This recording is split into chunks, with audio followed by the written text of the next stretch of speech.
Project Creator is proudly hosted on Anchor.fm. If you haven't heard of Anchor, it is the easiest way to make a podcast. First of all, it's free. There are free creation tools to help you record and edit, and Anchor will distribute your podcast for you to Spotify, Apple Podcast, and so many more.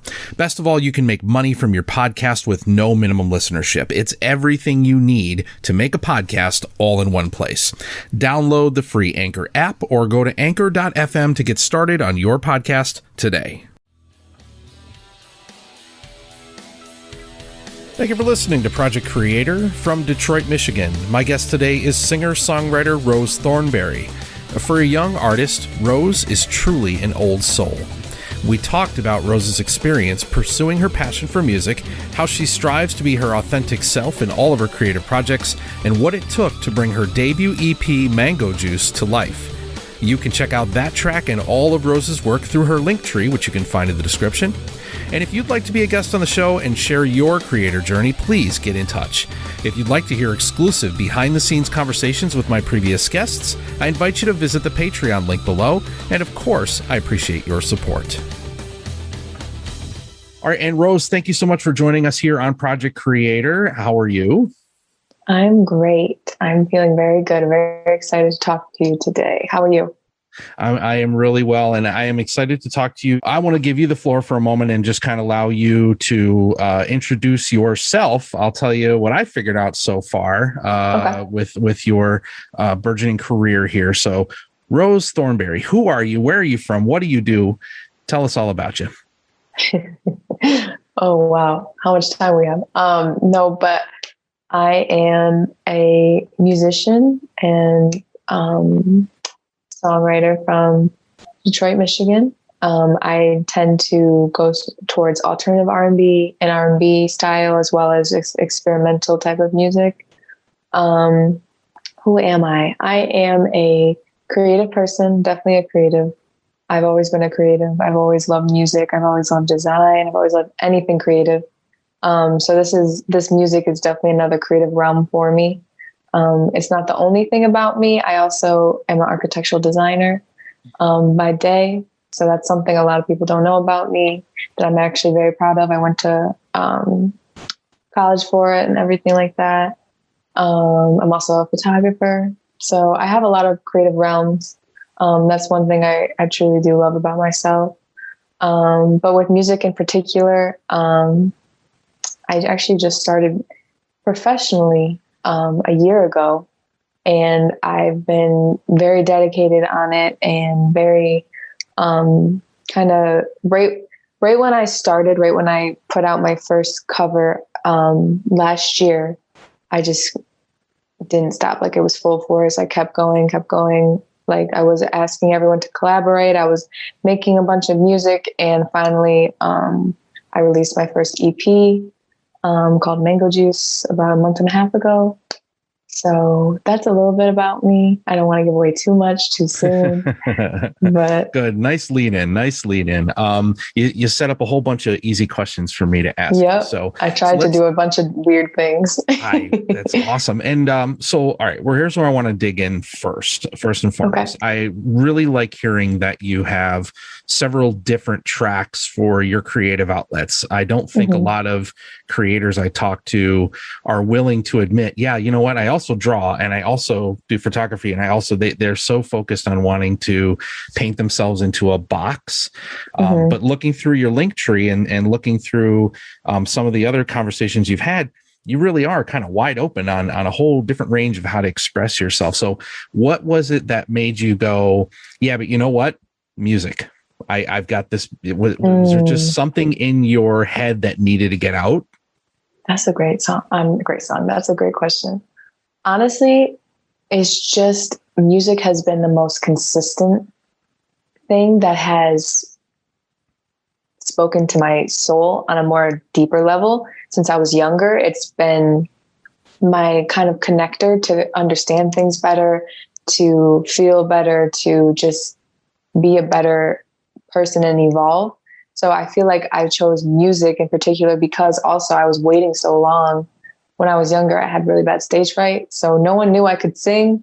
So now that I can actually like say in confidence that I sing and everything like that, I can make music and I'm not gonna freeze up, I'm not hesitating basically.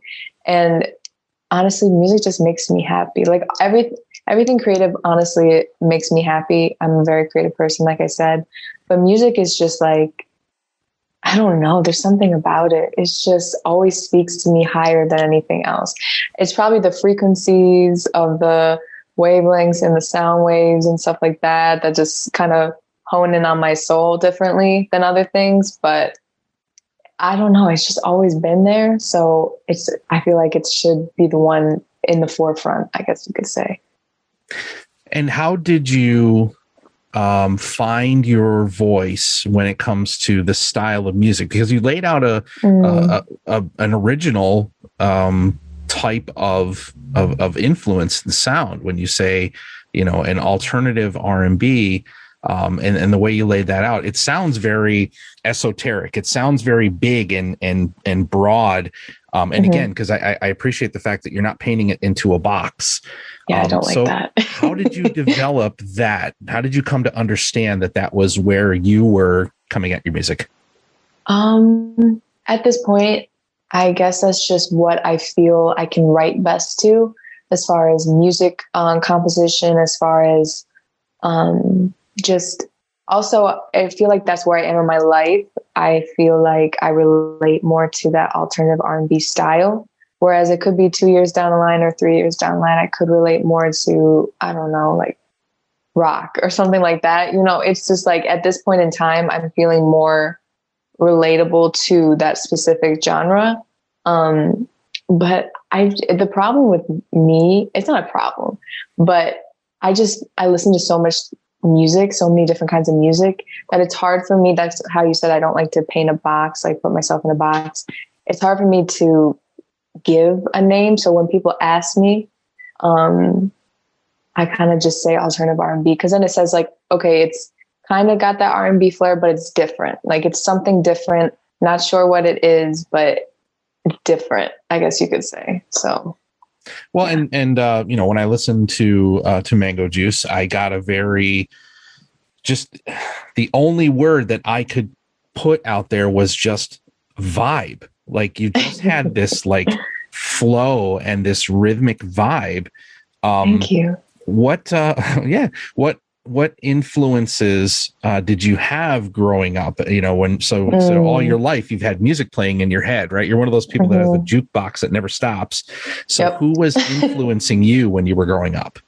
Well, I mean, people in my life that were influencing me as far as like that were showing me this music is my parents. One day I would be like listening to jazz, and then the next day listening to classic rock, next day listening to 80s pop, next day listening to 90s R&B, 80s R&B. Like my parents gave me a very broad sense of music, but the things that stood out to me the most was definitely classic rock and definitely like 80s R&B, and also soul, because I love hearing emotion and I love hearing the raspiness in people's voices and just like either the hurt or the joy in their voice. So I feel like in those genres in particular, I can feel that and I can hear that the most.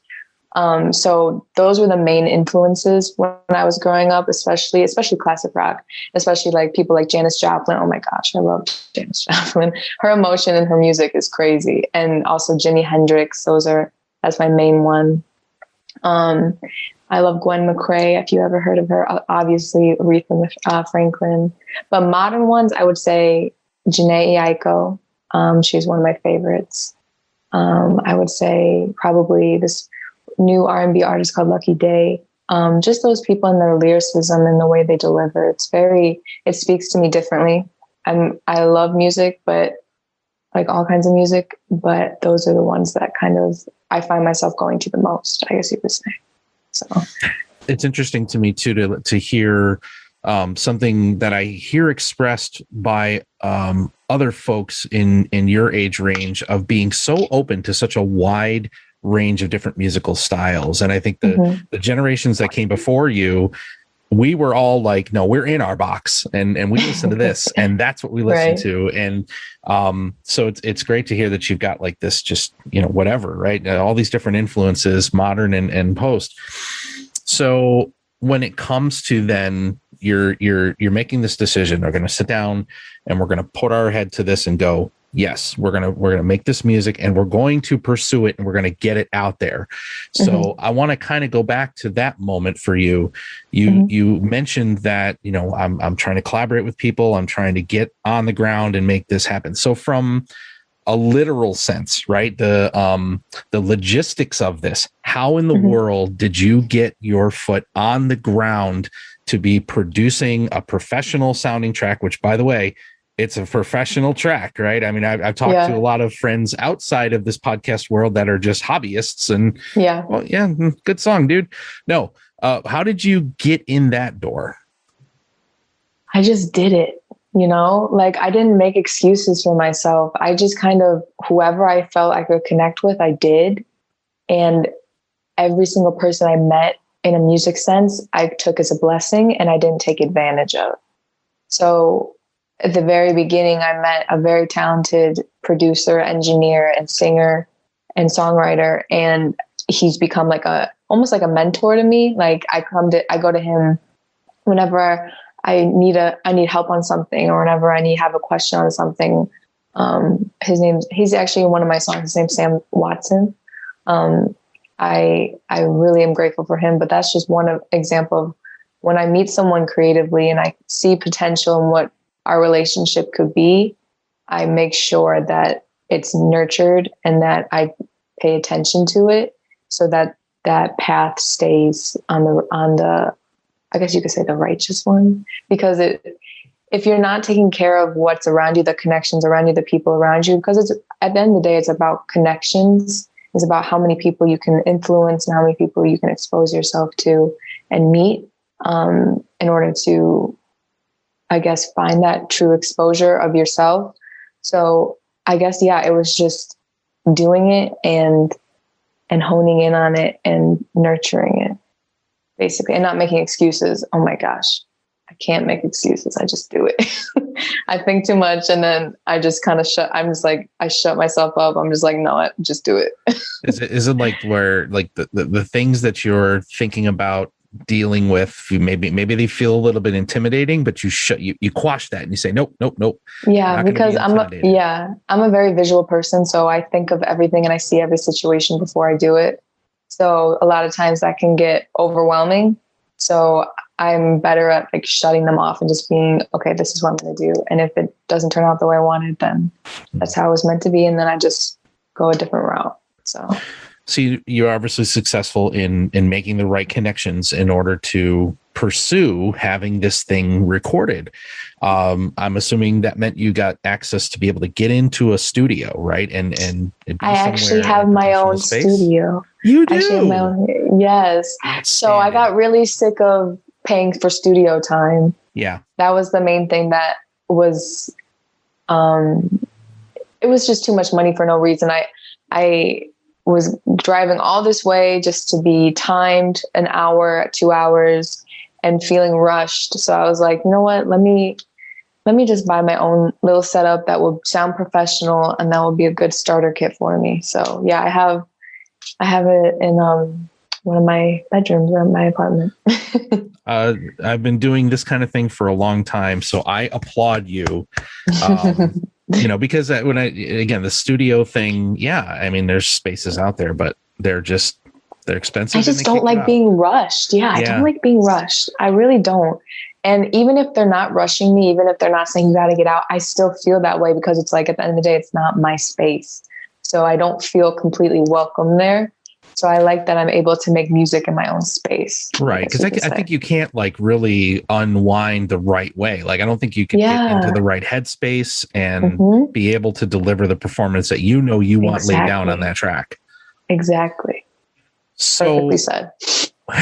Hey, look, I got one. So where are we now? I mean, we got this, we got EP out there, right? We're getting exposure for the first track here. Is live performance anywhere now that the world is slowly opening back up from being closed off? Is there, are there paths for you to be able to really conquer that stage fright and get in front of people, or have you already? So I've not completely gotten over it. Like, I still get obviously sweaty palms, but I've performed, since I've become like more public about singing, but I haven't ever truly performed in person. I've performed like over, online and stuff, but I haven't performed in person as my artist, like as me as an artist. So, I actually have 2 opportunities, and they're coming up this summer. Both of them are in the summer. So I'm really excited for them. I'm really, really excited because I love the venues and I love who's in the show with it. So yeah, I'm excited. Excellent. As of now, there's 2. There could be more showing up every now and then in the next month or so. So well, you're definitely in the right neck of the woods. I mean, you're in Detroit, you're in the edge of, the heart of Motown and everywhere, that's a huge music scene. We have so many music. We have so many music like boroughs that just have random open mic nights, random concerts, random festivals everywhere. It's crazy. I love it though. What about it though? What about the stage fright? Is it still the same thing as like, no, I don't let myself be intimidated and just, shake your head and suck it up and go, go, go? Or is it's the same mentality with, not overthinking, but thinking about everything before it happens. I kind of just shut it out and I just go. I have the F it mentality where I just go and I do it.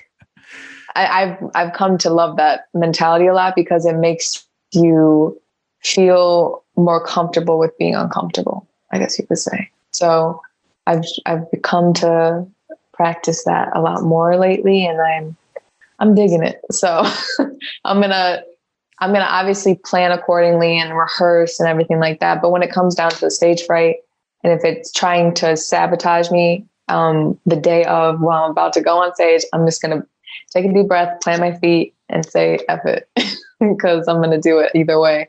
So if I black out, I black out as long as I do it. That'll be a heck of a show.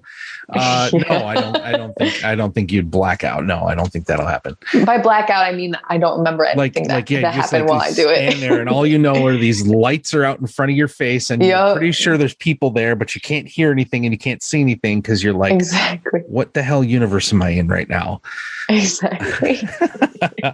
Well, no, I think you'll do just fine on that. All right, so let's talk about your circle, right? So you've got this connection that you have with your friend, your producer. What about your family, right? You said that your parents were very instrumental, no pun intended, in getting you exposed to a lot of different music. Where are they in this process now? And are they like truly, honestly behind you going, yep, come on, kiddo, let's go. We're going to do this. Or are they kind of rolling their eyes and going, oh Christ, here we go again?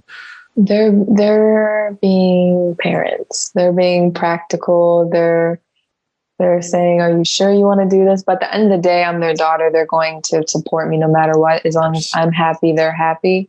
So I've already had that conversation with them. I was a little hesitant to show them my music to start with, just because I don't know. I just felt like unlocking that new character to them would be kind of overwhelming to them.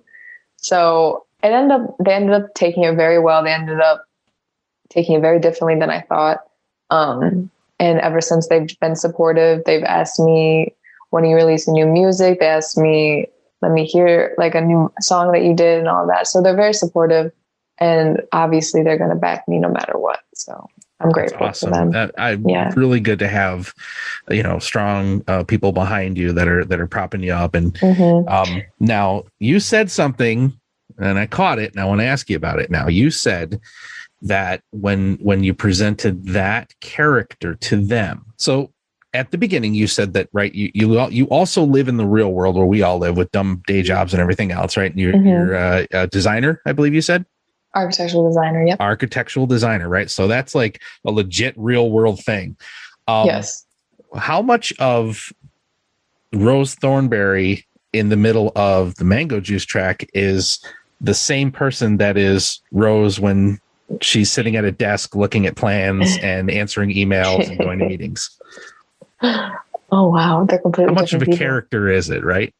It's not a character. See, the thing is, though, it's like, it's not a character. I'm just showing different sides of myself, if that makes sense. So I'm not exposing my, what's the word? Vocally creative side in the workplace. And I'm just showing my visual creativity and my, problem solving skills and all of that. Because at the end of the day, if I were to, really hone in and tell people about it, I feel like it would just lead to a bunch of complications. I can't. Yeah, right. There has to be that dividing line. Absolutely. Yeah. Right? Yeah. And so when it comes to being in music, I relate architecture to the music industry on a daily basis because they're very similar. They're both very driven on connections. They're both very much driven on funds from investors, on funds from people that, support you and that want to see you thrive and evolve as a business, as a person or a product. Because at the end of the day, a singer or musician is a product or a business. So I like to relate the two a lot. And also they're both creative realms. They're both creative, paths. So whenever I guess you could say having a hard time differentiating the two, like balancing the two, I guess you could say, I try to relate them more. And then that helps kind of balance between work life and music, I guess you could say. So I get the sense too, that each one of those sides in some ways helps to, and you actually said it helps to inform the other one, right? So I would think that a lot of the technical expertise that you have in your day job has got to help inform a lot of how you handle the creative pieces of writing music and producing music. Right. And vice versa then, right? Do you find, and thank goodness you're not like standing up at your desk and really performing in front of the whole office and saying, no, oh my God, I'm going to sing right now. Everybody be quiet. When pigs fly, we'll do that. No, we won't do that. We won't do that. So talk to me about the challenges that you find in this journey right now. What has been so far the biggest hurdle that you have had to overcome in getting this music, I guess, off the ground? To be brutally honest, is doubting myself. It's strictly just doubting myself because I'm very much a perfectionist when it comes to creative things. So whenever I feel like something isn't perfect or isn't right in my eyes, I automatically think it needs to be better. So I had to relearn what, imperfect and perfect was, and that nothing is ever going to be perfect. And I had to come to terms with that through this process of actually making this EP and other projects I'm working on. And I guess you could say that was the biggest thing. Like, I can't think of anything else that was really like getting in the way because I have enough income. I have my main job. I have a couple side hustles, I guess you could say, that help keep that funded and everything. But yeah, it was really just myself, especially at the beginning when I was starting the project. So yeah, I think through this EP, especially, that's why it's so special to me. I gained a lot of confidence in myself and I gained a lot of confidence within my own voice. So I'm able to doubt myself less. I still doubt myself to a certain extent, but it's more of like a meaningful doubt where I'm questioning myself and I'm challenging myself to think a different way or to try a different thing and not just give up and start over because it's not perfect type of thing. So it definitely sounds to me like you very quickly overcame a common problem. When I talk to performers or I talk to people that are in a public space, a common issue is that imposter syndrome, that disbelief that, no, I'm actually not really that able to do that. But it sounds like you found a way to overcome that pretty quickly to get where you are within the course of a year.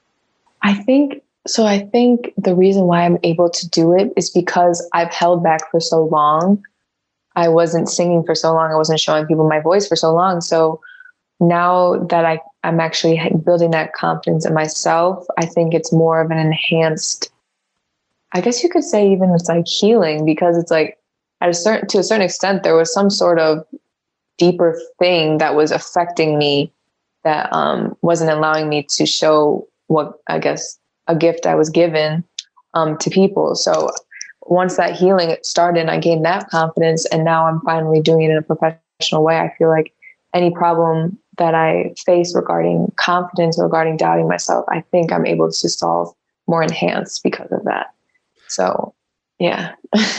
Right. It was like getting over that doubt of yourself and saying, again, sounds like that same refusal to admit defeat, right? No, we're not going to go down that path. I am going to do this. I am who I say I am, rather than because I just see so many artists and performers that just continually, and it is a performance for them. It truly is. They're having to put themselves in a completely different headspace, not be who they truly are, and try to find themselves in this character that they never really thought they would be. But to your point, I mean, it sounds like you really try to just continue to infuse your own authenticity.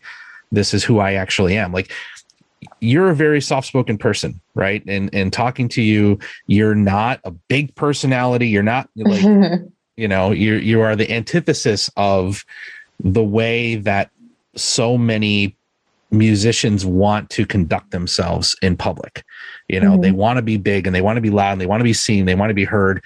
What I see from you and what I hear from you is that you want to be heard and not worry about. I don't need distractions. I don't need people to be distracted by how I'm acting. Because at the end of the day, if I'm playing a character, then why the heck am I not an actress? Like, why am I a singer? Because that's not, and I wouldn't be able to live with myself if I was playing something that was completely different, and it's not, no knock to the artists that do that. It's just me personally, I couldn't do that. I couldn't go to bed at night and then wake up as a completely different person, like put on a whole different mask, I guess you could say. I feel like for me, that'd be way too much energy, way too much energy to like try and live that up and like maintain it and maintain this persona that I just met probably right when I started doing music. So I don't know. It's not for me. I like to be just myself. It's kind of refreshing, to be honest with you, to talk to somebody that's not so concerned with an image necessarily. They're concerned with their art and having their art heard and seen in a way that's meaningful and making connections, like you said. That's my biggest goal.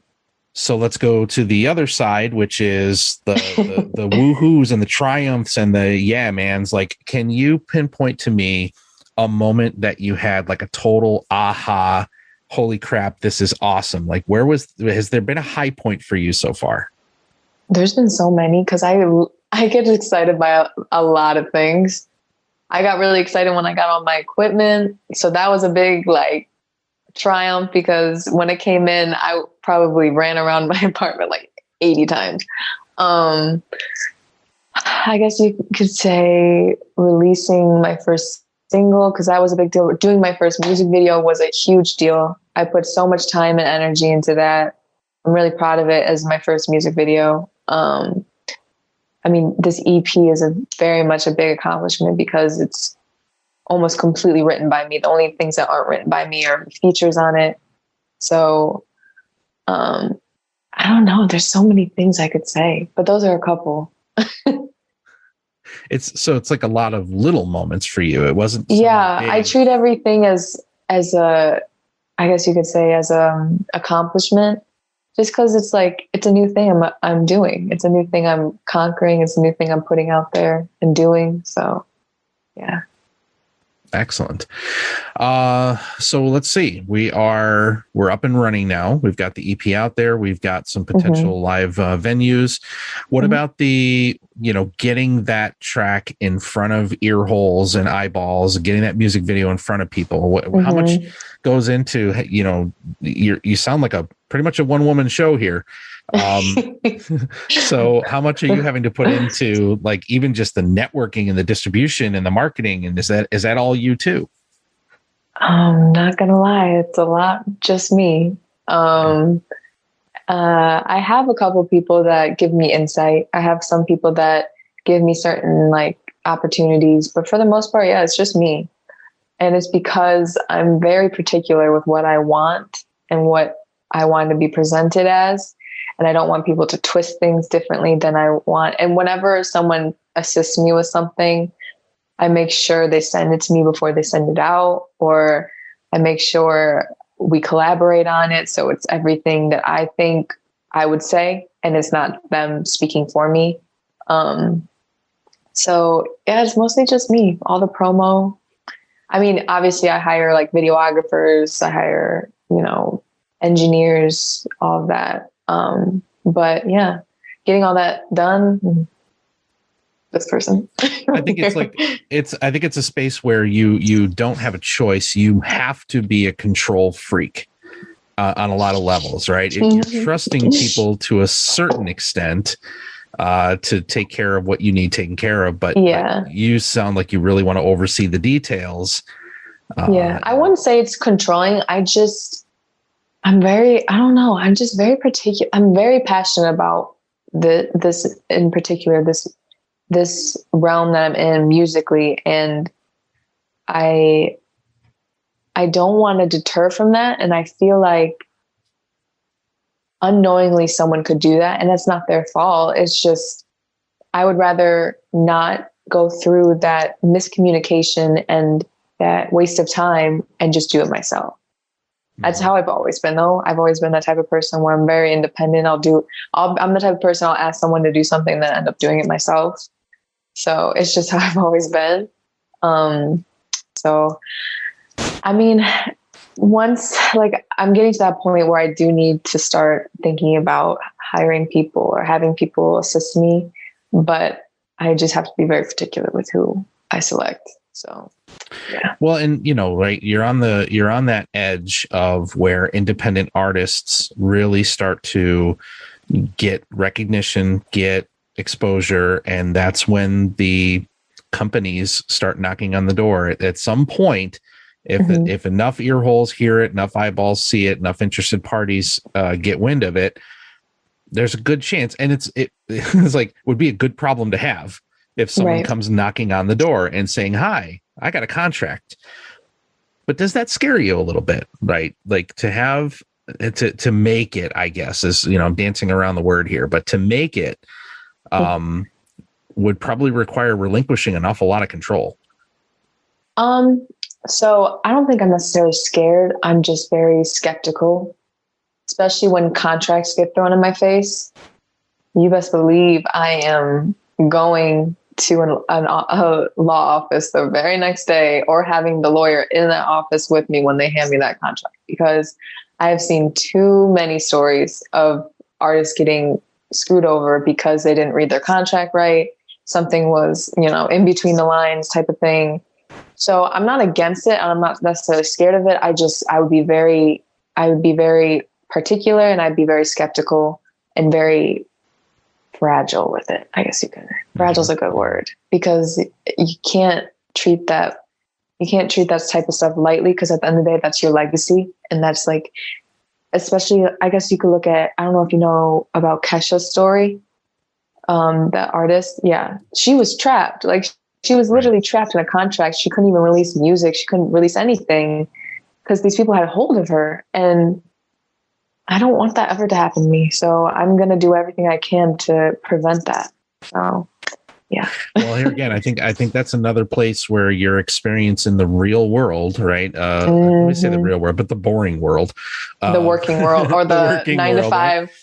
9 to 5 world. Business meetings and contracts, and you've got that experience in those realms. So again, hopefully that's informing your decision making process, so you don't get trapped. And I just read something recently about some rock band. I wish I remember this. Same sort of thing. These guys had a one-hit wonder sometime in the last 10 something years, and they've never seen a daggone penny for their music. Never saw it. Never. They See, make nothing. People can live off their one hit wonders for the rest of their life if they do it right.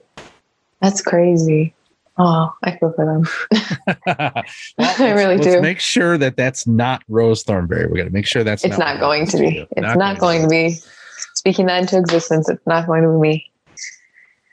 What is the what's the next level for you? Right. So you keep achieving these goals, right? You a little bit more and a little bit more. Now I got this done and I got this done and I got that.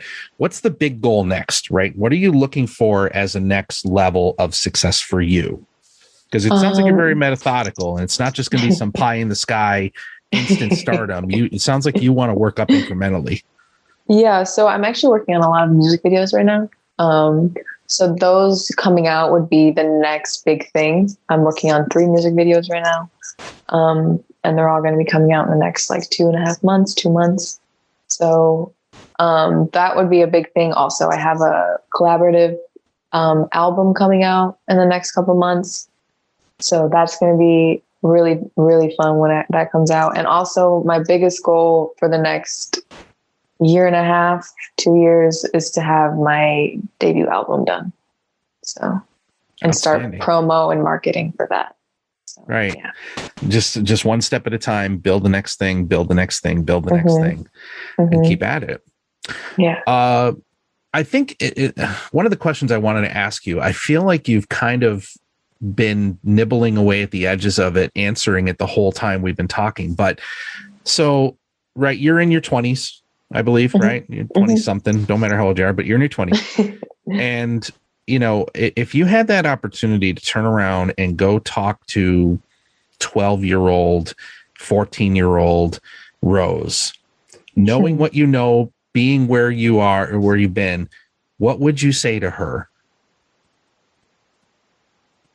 Honestly, I wouldn't tell her anything because I'm glad I am where I am. I would just give her a big hug and tell her everything's going to be okay, because at the end of the day, that kid went through a lot. So, yeah, I would just give her a big hug and probably buy her some food, because I loved food when I was here. Because at the end of the day, I don't want to change anything that happened, because it happened. So it happened for a reason. It brought me to where I am today, brought me to talking to you. So if I were to change anything, it wouldn't bring me here. So, and also I feel like if I were to tell her something, I feel like I'd be cheating myself, because I'd be kind of like taking a shortcut and not actually getting there in the authentic way that I want to. So yeah, I think I would just give her a lot of love, and that's so even if there was some blatant mistake that you had made somewhere along the line, you're saying that I would not warn that kid away from making that mistake. That's what I hear. No, because at the end of the day, I made that mistake for a reason. I made that decision for a reason. And I've come to find a lot of times, a lot of people dwell on their mistakes, and a lot of people dwell on their decisions that they've made in the past. And I've come to exercise the fact that I can't dwell on it, because it keeps me in that place. So I like to reflect on it, and then I move forward. So I made the mistake. Why did I do that? How can I improve on that? And then I keep going. Excellent. So, excellent. Yeah, that's just how I am. So. Speaking of keeping going, you mentioned you mentioned off air, I think, when we were setting up our conversation today, you're off to a photo shoot after this. You're busy. Yes, I stay busy. What are you allowed to tell me? Where are you going and what are you doing? I am basically, it's for a project, and it's with one of my friend photographers. It's more of an experimental shoot, and I'm really excited about it. That's all I can say. It's very much my aesthetic, and I'm very excited about it. All the photo shoots I've had so far are kind of just to get my face seen better in a more clear camera, more clear light, more kind of like a artsy type of feel. But this, I like had it in my head, and I had the whole, cause I'm a photographer at the end of the day. That was the first business I ever started.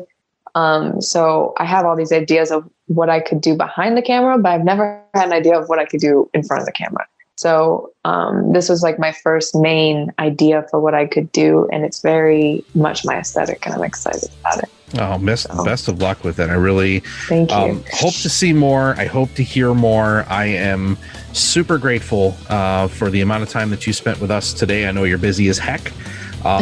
So I'll just wish you all the best. Please keep in touch. We'll be watching to see what happens for you. I would love to have you come back on in the future and tell me what happened since the last time we talked. And Rose Thornberry, it's been a pleasure having you on Project Creator. Thanks for sharing your insights and your experience today. Thank you for having me. It's been great.